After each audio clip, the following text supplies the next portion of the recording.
What's up, everybody? All right, we're going old school here. One shot, no intro, because I got this box.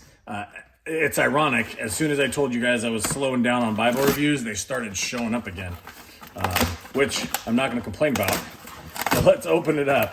I'm pretty sure I know what this one is. It says Crossway, and one of you guys asked me to review this Bible, and I'm excited to review it, to be honest. Look at how pretty the box is, by the way. Good job, Crossway.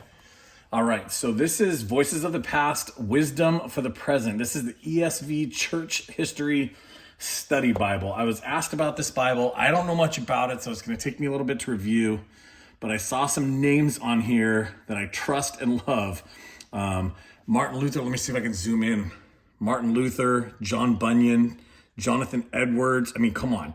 Charles Spurgeon, and it was edited by Stephen J. Nichols. These are, come on now. These are names in Christianity and theology that you need to know.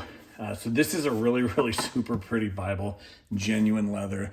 And we'll do a full review on this coming up really, really soon. But I wanted to unbox it for you guys and show you what it looks like.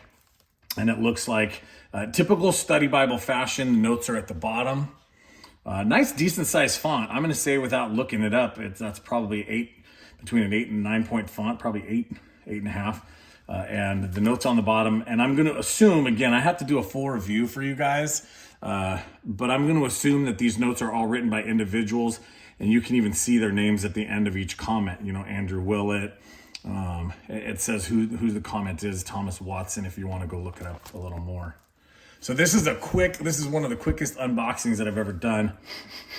It smells good. Brand new.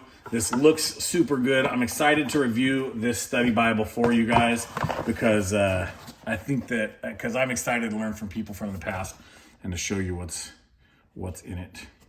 All right, have a great day.